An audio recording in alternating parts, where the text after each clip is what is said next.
बहुत समय पहले की बात है। एक घना जंगल था, गहरा, रहस्यमय और जीवों से भरा हुआ। यहाँ हर किस्म के जानवर रहते थे। बाघ, हाथी, हिरन, लोमड़ी और असंख्य पक्षी।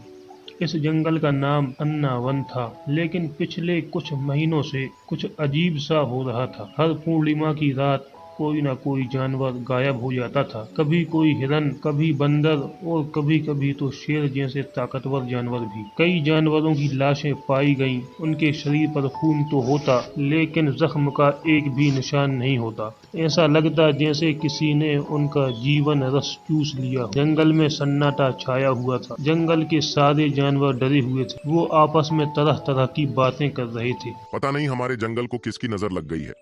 जब देखो कोई ना कोई बुरी खबर सुनने को मिलती रहती है। मुझे एक जमाना गुजर गया अच्छी खबर सुने हुए। हाँ, सच बोल रहे हो।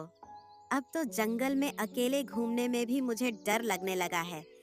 पता नहीं कब क्या हो जाए हमारे साथ। वो दोनों ये बात कर ही रहे होते हैं, तभी उनको झाड़ियों के पीछे से आवाज आने लगती है। वो दोनों डर कर बोलते हैं। लगता है आज हमारा नंबर है। ए भगवान हमें बचा ले। तभी बंदर निकलकर सामने आता है तो वो बोलते हैं। यार, तूने तो आज मुझे डरा ही दिया। मेरी तो जान बिल्कुल हलक तक आ गई थी। अच्छा हुआ तुम बाहर आ गए, वरना मुझे तो डर से ही हार्ट अटैक आ जाता। ओहो, अब इतना भी क्या डरना। जो कुछ हमारे साथ हो रहा है वो हमारा मुकद्दर है। ऊपर वाले ने हमारा मुकद्दर ऐसा ही लिखा है, तो हम क्या कर सकते हैं।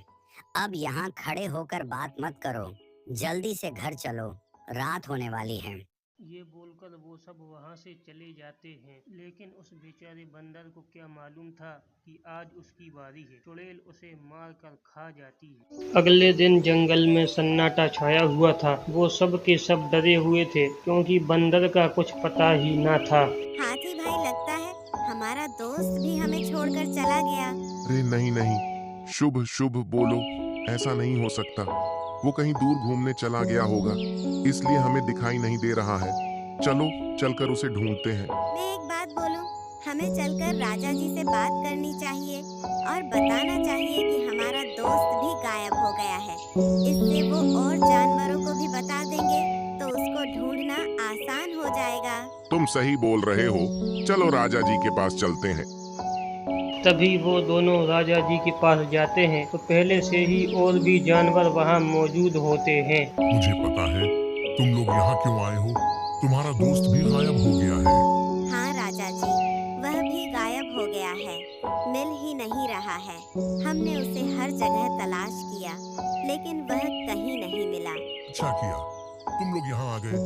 हम सब वही चर्चा कर रहे हैं। अच्छा, सबसे पहले तो ये बताओ कि तुम में से कोई कुछ जानता है उस चूड़ेल के बारे में। सब खामोश रहते हैं। तभी ज़ेबरा बोलता है। मैंने इस जंगल की चुड़ैल के बारे में अपनी दादी से कहानी सुनी है। तुमने जो भी अपनी दादी से सुना है वो सब कुछ बताओ हम सबको।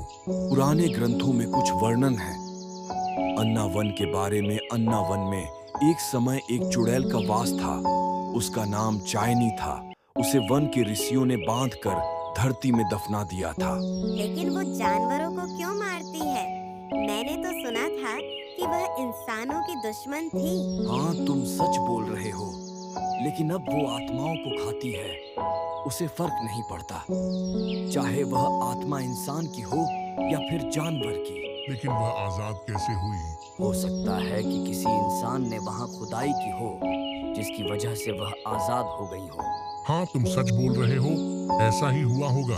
तभी शेर अपना फैसला सुनाते हुए बोलता है। हर जानवर अब रात को अकेला नहीं रहेगा। वहाँ जाना होगा जहाँ उसको दफनाया गया था, यह जानने के लिए कि वहाँ क्या हुआ था। किसी को चायनी से भिड़ना होगा, लेकिन पहले उसे समझना जरूरी है। और मैं खुद वहाँ जाऊंगा उसको समझने के लिए, चाहे वह मुझे ही क्यों नुकसान न पहुँचाए, लेकिन मैं अपने जंगल के जानवरों को कुछ नहीं होने दूंगा। अगले दिन शेर और कुछ जानवर वहाँ जाते हैं जहाँ उस चुड़ैल को दफनाया गया था। अरे ओ चुड़ैल, तुम हमारे जंगल के जानवरों को क्यों खा रही हो? यहाँ से चले जाओ, नहीं तो अब मैं तुमको भी खा जाऊंगी। हम क्यों जाए, ये हमारा जंगल है। और हाँ, जाना तो तुमको चाहिए यहाँ से। हम यहाँ शुरू से रहते हैं, और अगर जानवर जंगल में नहीं रहेंगे तो क्या इंसानों की बस्ती में रहेंगे? तुम ही बताओ। इतने में चुड़ैल को गुस्सा आ जाता है और वह ज़ेबरा को खा जाती है। यह देखकर जंगल के जानवर डर जाते हैं और वहां से अपनी अपनी जान बचाकर भागने लगते हैं। अगले दिन सारे जंगल के जानवर पंचायत में आते हैं। सबके चेहरों पर एक अजीब सी उदासी छाई हुई थी। सबके सब डरे हुए थे क्योंकि उन्होंने चुड़ैल को खुद अपनी आँखों से ज़ेबरा को खाते हुए देख लिया था। तभी पंचायत में हिरन बोलती है, हम गलत कर रहे हैं, वह चुड़ैल हमसे नहीं भागेगी। हमें जल्दी से जल्दी किसी अच्छे से तांत्रिक के पास जाना होगा, वही उस चुड़ैल को भगा सकते हैं। तुम सच बोल रहे हो, हमने तो ये सोचा ही नहीं था। हमें जल्दी से अब तांत्रिक के पास चलना होगा, वही हमारी मदद कर सकते हैं। इतना बोलकर वह सब तांत्रिक के पास जाते हैं और पिछले दिनों जंगल में जो हुआ वह सब तांत्रिक को बताते हैं। तो तांत्रिक बोलता है, अच्छा हुआ तुम लोग मेरे पास आ गए। मुझे यह आभास हुआ है कि वह चुड़ैल बहुत ही ताकतवर है। तुम सब एक काम करो, उस चुड़ैल के पास जाओ। मैं यहाँ से कुछ मंत्रों का जाप करूंगा, जिससे वह चुड़ैल जलकर राख हो जाएगी। अगले दिन सारे जानवर उस चुड़ैल के पास जाते हैं और बोलते हैं, अरे ओ चुड़ैल, अब तुम हमारा कुछ नहीं बिगाड़ सकती हो। तुम्हारी इतनी हिम्मत कि तुम मुझे धमकी दो। रुको, मैं तुमको अभी खाकर खत्म करती हूँ। चुड़ैल यह बोल ही रही होती है, तभी उसके शरीर में आग लग जाती है और वह वहीं जलकर राख हो जाती है। जंगल में एक बार फिर से खुशहाली और शांति लौट आती है।